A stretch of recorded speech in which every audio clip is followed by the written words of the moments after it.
परमेश्वर के नाम की इस सुंदर सुबह में महिमा होने पाए। मेरे सभी प्रिय श्रोताओं को यीशु मसीह के धन्य नाम में स्नेह वंदन अर्पित करती हूँ। यूहन्ना रचित सुसमाचार 19वां अध्याय का 39वां वाक्य।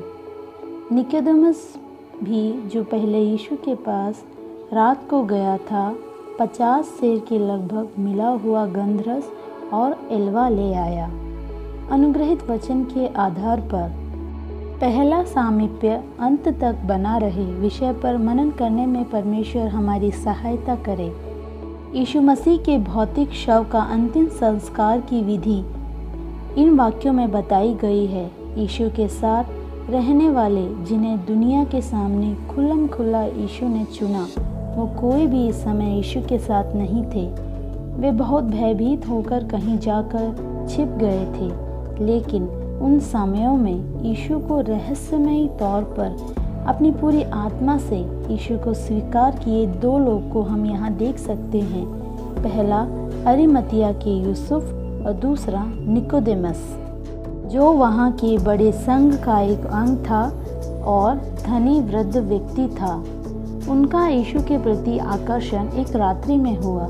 सत्य को ढूंढते हुए वे यीशु के पास पहुँचे। वे पुनर्जन्म के बारे में यीशु के उपदेश को समझकर यीशु को अंगीकार कर पीछे चलने वाला था। यह व्यक्ति आज रात को उसने यीशु के पीछे चलना आरंभ किया और इस अंतिम समय में बिल्कुल दूरी बनाए बिना प्रभु यीशु मसीह के भौतिक शरीर के प्रति आदर प्रकट करते हुए वह यीशु मसीह के बहुत करीब रहने वाला था।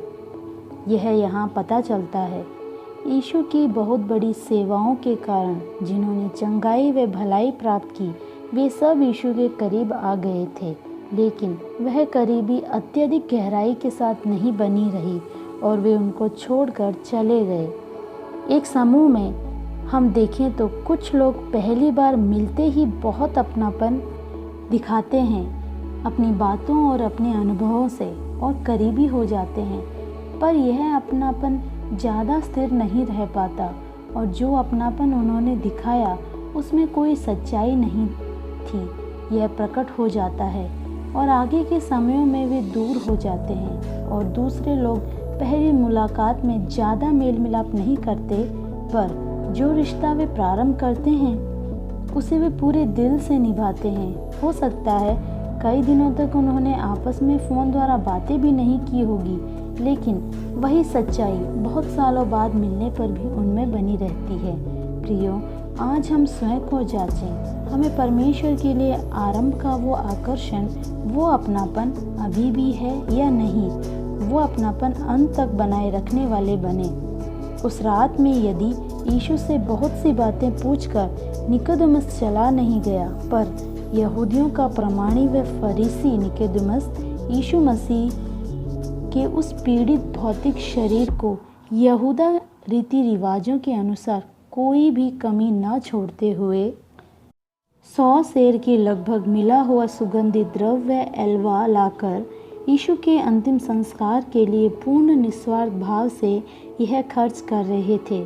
दूसरी एक घटना में 1 सेर सुगंधित द्रव्य की यहूदा इस्करियोती ने 100 चांदी के सिक्के कीमत बताई, तो 100 सेर सुगंधित द्रव्य के लिए 30,000 चांदी के सिक्के उसका मोल होगा। आज के समय में एक मजदूर को एक दिन की मजदूरी होती है 1 चांदी का सिक्का। कहने का मतलब, इतना बड़ा खर्च कर यीशु से अपना अपनत्व उन्होंने दिखाया। प्रियो, परमेश्वर से अपना स्नेह, अपना तन मन धन प्राप्ति सब उसे देकर प्रकट करें। पहला आकर्षण अंत तक निस्वार्थ भाव से बनाए रखें। पूर्ण रूप से परमेश्वर के पीछे चलने वाले बने। Have a blessed day.